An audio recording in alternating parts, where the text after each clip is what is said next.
duas mulheres, a qual as igrejas têm que aceitar o casamento. O pastor que não aceitar fazer um casamento, as portas são fechadas. Aí como é que eu te pergunto, e como é que se vive num lugar desse? Assim como Daniel viveu lá naquele país, em que ele não quis se contaminar. Quando Nabucodonosor queria pegar aqueles mancebos, ele falou assim: eu não vou me contaminar. E ele acreditou que Deus podia livrá-lo. E quando ele foi para a cova dos leões, ele não se contaminou.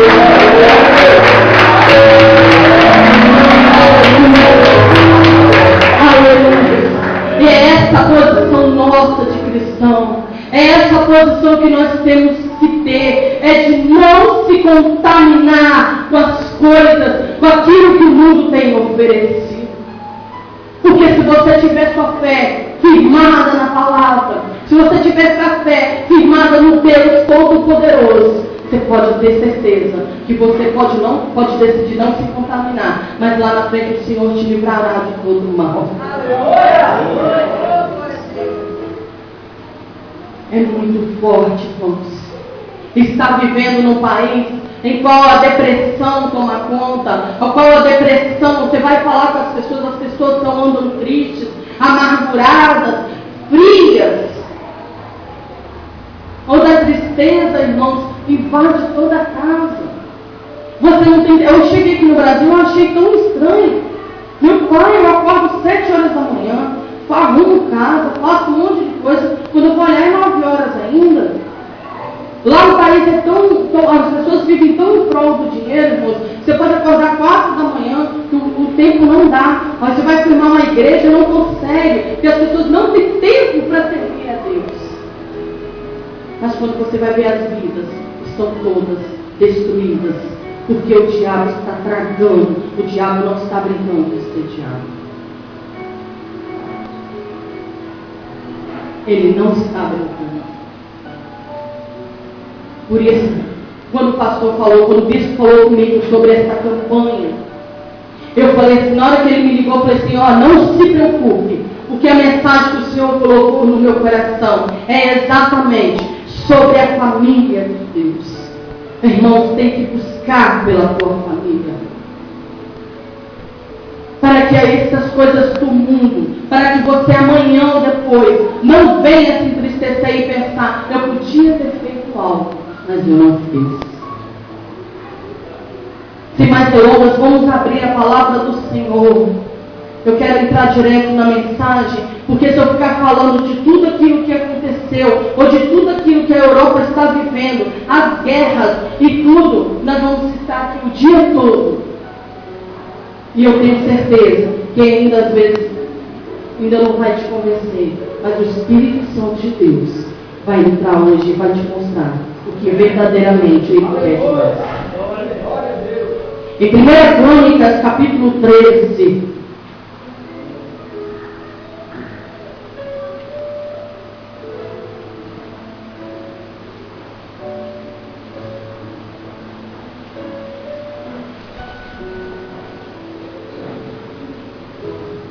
capítulo 13, verso 12 em diante até o 14.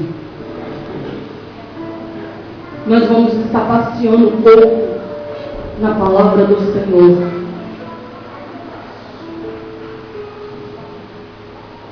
Diz assim a palavra do Senhor: e naquele dia temeu ao Senhor, dizendo: como trarei a minha arca de Deus?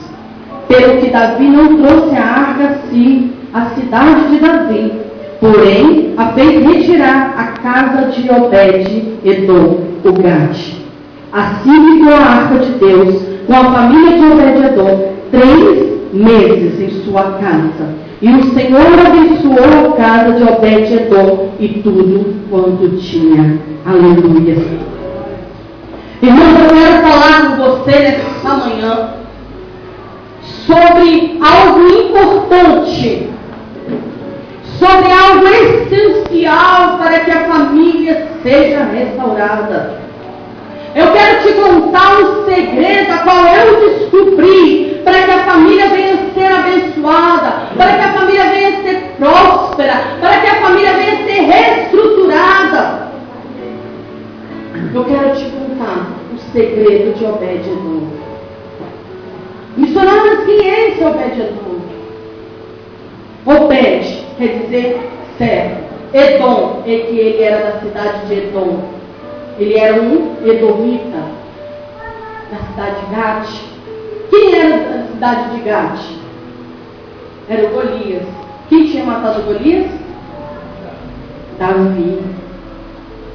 O que aconteceu neste local? Davi resolveu ir buscar. Eu vou trocar o nome de Arca do Senhor pela presença do Senhor, porque nada mais é que a presença do Senhor. A arca continha a presença do Senhor. E onde ela estava, a presença do Senhor estava ali também. E Davi ganhou aquelas guerras, e ganhou, e conquistou, e buscou. De repente ele fala assim, mas está faltando algo. Está faltando aqui na nossa cidade a presença do Senhor. Davi, naquele momento, não consultou a Deus. Fez as coisas, porque as coisas de Deus, irmãos, é muito séria. As coisas de Deus não é para nós estarmos brincando. E Davi, naquele momento, ele se preocupou com a festa, se preocupou com o que queria para pegar, para buscar a presença do Senhor. Preocupou-se em pegar os servos, juntar soldados, juntar música, mas e a presença do Senhor? Ele não se preocupou. Então saiu Davi e foi na casa de Abinadad. Lá na casa de Abinadad já tinha acostumado, já estava habituado com a presença do Senhor de uma forma tão assim. Porque às vezes, irmão, nós nos habituamos, nós vamos para a igreja, sentamos, lemos a palavra, levantamos, vamos embora, não damos valor a isso. Teve dias lá em Portugal que eu tive vontade de ir na casa do Senhor, que eu tinha vontade de estar na presença do Senhor, mas não havia possibilidade, porque não tinha igreja perto, porque a igreja era longe, porque onde eu ia não podia estar, porque nós queríamos louvar. Eu vejo aqui os instrumentos, toda vez que nós ligávamos os instrumentos, irmãos, chegavam policiais nas portas e vinham voltar e envergonhava o grupo. Fecha. Aconteceu um caso que o meu cunhado, que era pastor, mas os 4 filhos foram presos porque estavam louvando na casa do Senhor. Porque os vizinhos se incomodavam com o barulho. Porque os vizinhos não aguentavam ver a alegria do povo de Deus.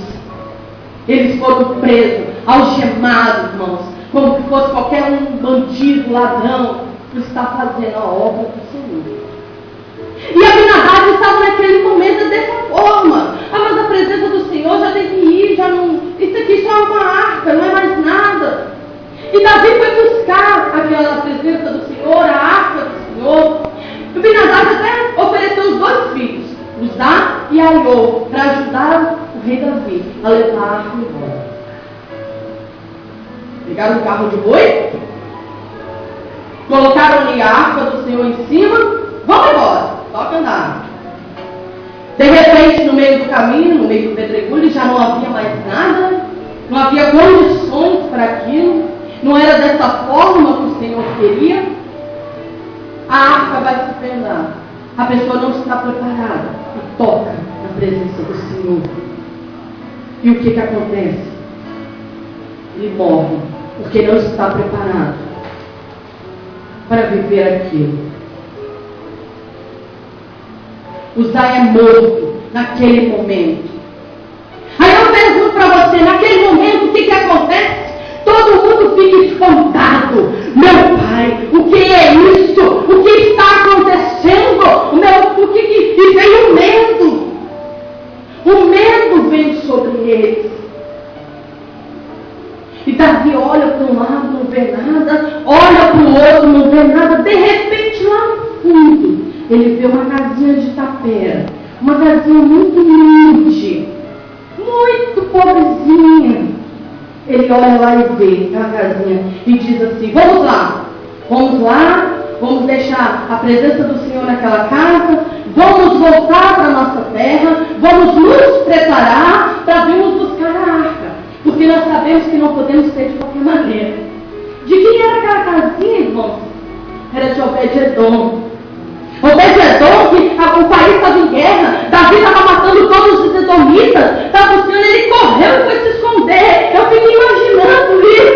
Obed-Edom achou que estava escondido. De repente, ele está lá na lavoura, assim, naqueles matagãozinhos que está tentando tirar para não morrer de fome. Ele está cultivando ali qualquer coisinha numa terra seca. E vem a mulher de Obed-Edom toda triste, porque a vida dele estava destruída, porque ele não tinha a presença de Deus na vida dele.